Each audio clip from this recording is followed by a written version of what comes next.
Look at me. I'm on theme. This episode's called Scarecrow. This is why my face looks like this. Look, see, I'm a scarecrow. Listen, look at all this effort.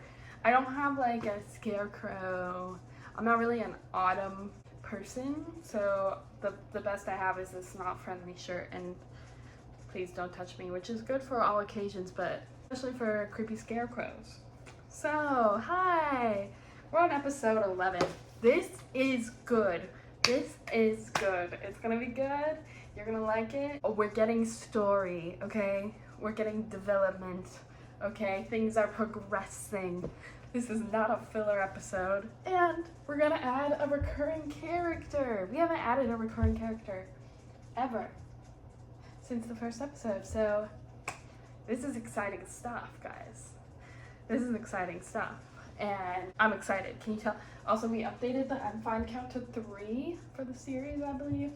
And we're gonna get into it. As of last episode, Sam and Dean are both at Bro Just Communicate because they added to the unfind count and they won't talk about that Sam has issues with following John's orders, with following Dean's orders, and Dean is very much like, let's do everything Dad says. So episode 11 starts. You're like, why is it called Scarecrow? Let me tell you. Let me tell you why it's called Scarecrow.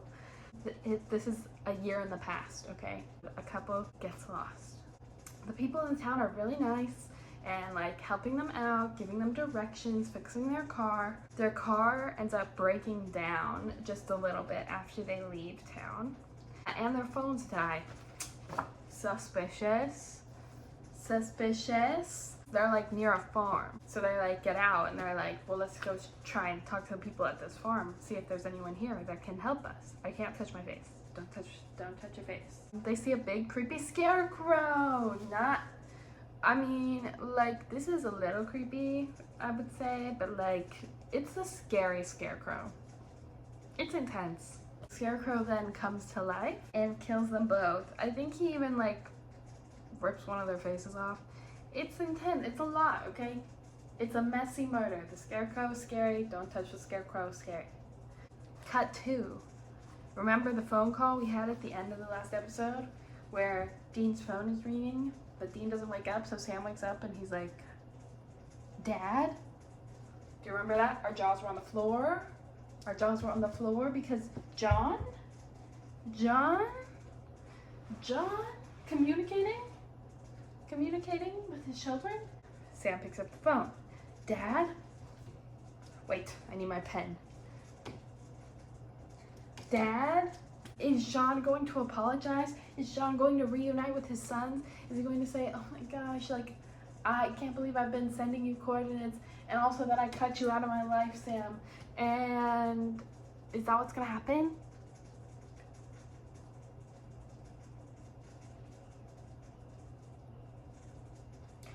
No, Sam says, where are you? John, I can't tell you. You'll have to trust me. Hell, he stays in hell. I can't tell you, you have to trust me. So he's communicating, but is he?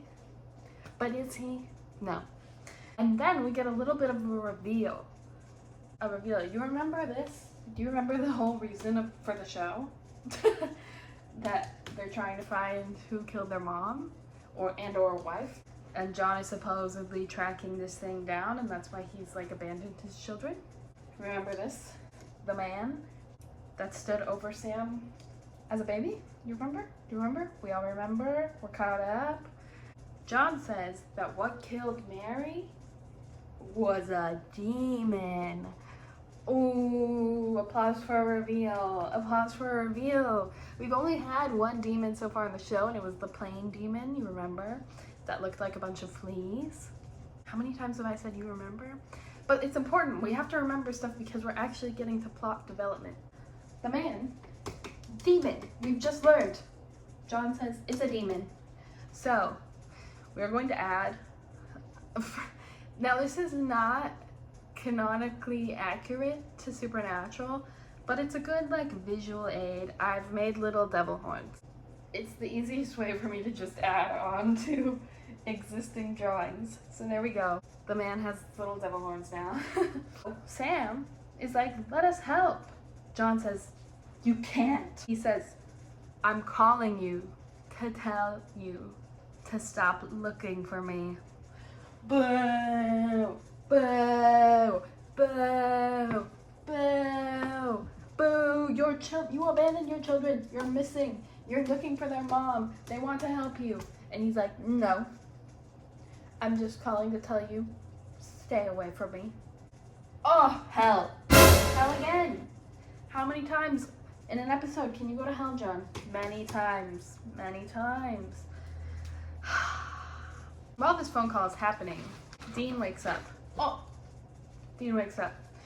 He's like trying to get Sam to give him. He's like, what's going on? Dad, like, Dean is obsessed with his dad, right? Obsessed with his dad. Sam doesn't really like him. And Dean has like this look of betrayal on his face, hand out for the phone, because he wants to talk to his dad. He wants to talk to John.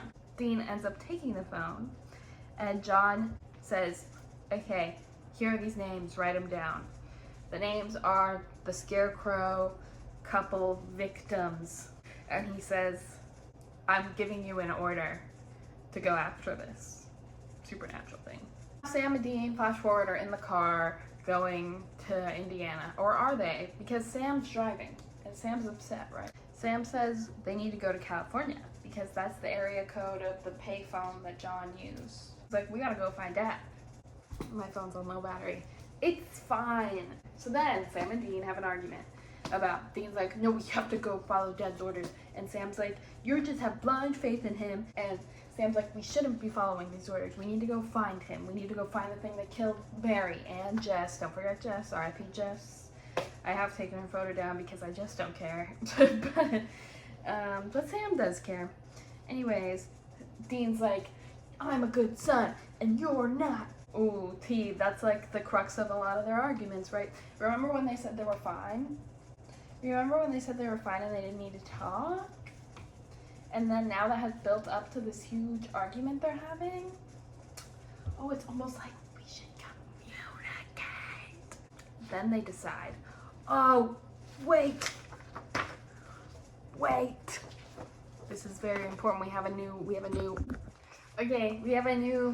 addition. Oh, wait. You didn't see that. Drum roll. My notebook just, okay, we're gonna redo that. Drum roll. Our Sam and Dean split count. Yay! This is because they're about to split up. Oh! And you might be like, bro, how could they split up? They're brothers. This is the whole point of the show, is their relationship. But they decided to split because Sam's like, I'm going to California. Dean's like, well, I'm going to Indiana. And they're like, fine. It's not fine. As you can tell by this sign, this is not going to be the only time. It's my least favorite thing. I hate when they do it. I hate it. They are supposed to be together. I hate when we mess up this relationship. It bugs me. Not the incest relationship. I'm not a wincest girl. Our brotherly relationship. I want them to be best friends always. So Giselle is sad. If we had like a Giselle feelings meter, Giselle would be sad. But Dean, when he uses aliases, he uses like the names of classic rock band members. That is just like a running joke. And that's the thing I like about the show too. It's funny. And it's going to get funnier. I promise. They're starting to experiment with having fun. And I love that. Okay, so they split up. Sam is going to hitchhike. He sees this woman on the side of the road. She is also trying to hitchhike.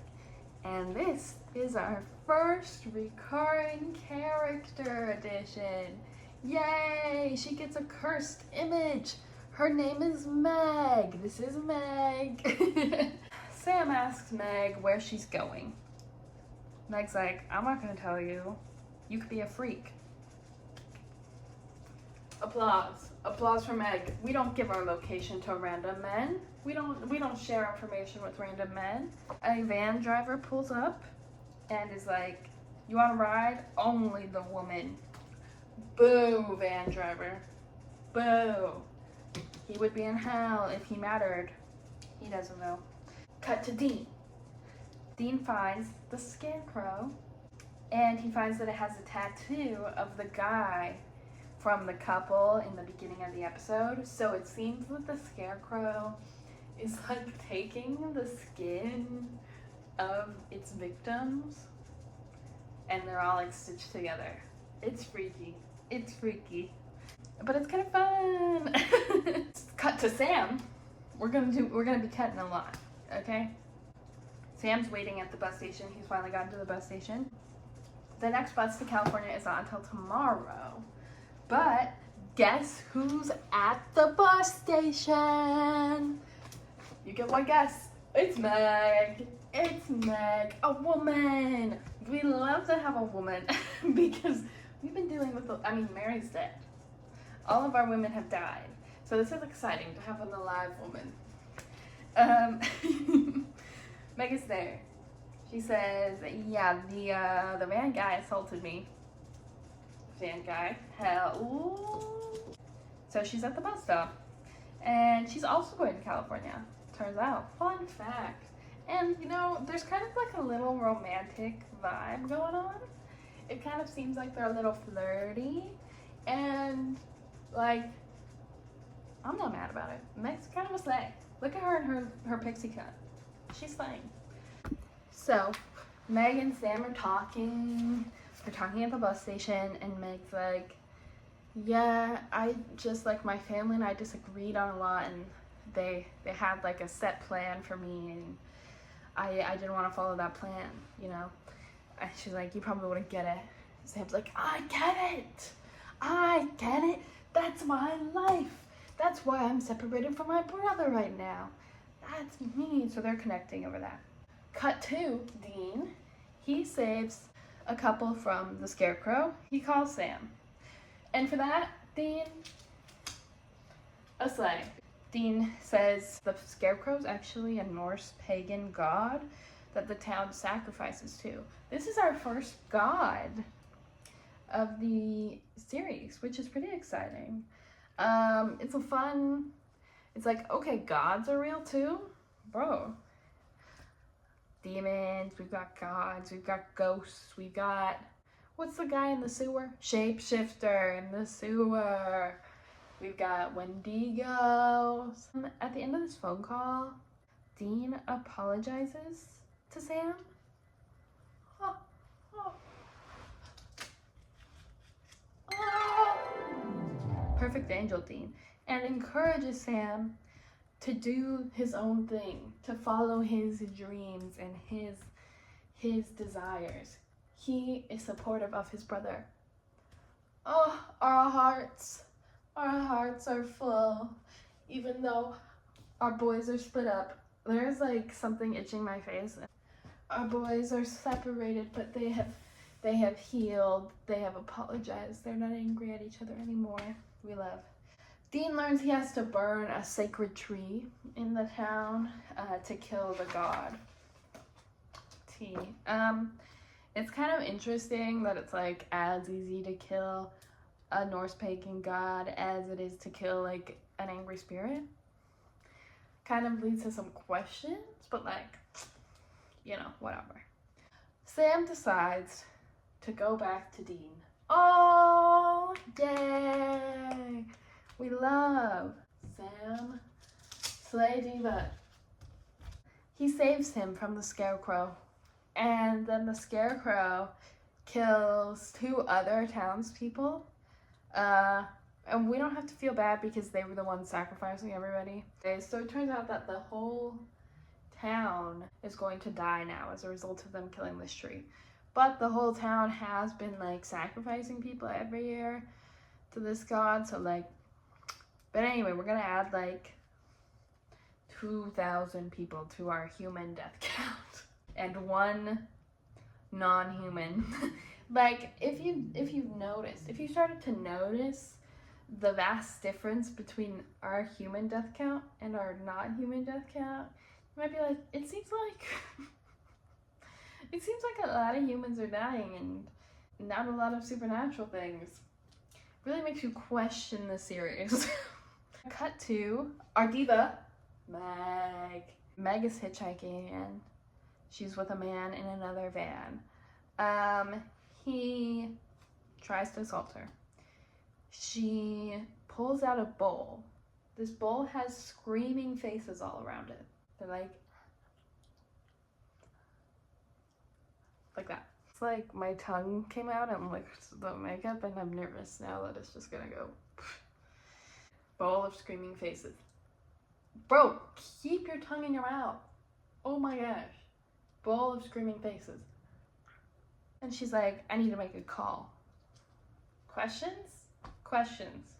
What does the bowl have to do with you making a call? And he's like, you can use my phone. And then you wanna know what Meg does? She slices his neck.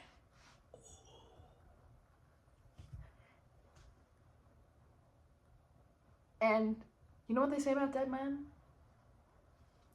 They know. So, slay Meg. Get it. Get it because he deserves it.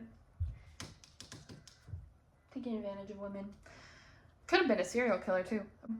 Meg slices his neck open, catches the blood from his neck wound in the bowl, and then speaks another language. She's like doing this with the blood. She's like speaking another language, probably Latin. And then she starts talking to the bowl. The bowl of screaming faces. Talking to the bowl. She says, it makes no sense. I could have stopped Sam.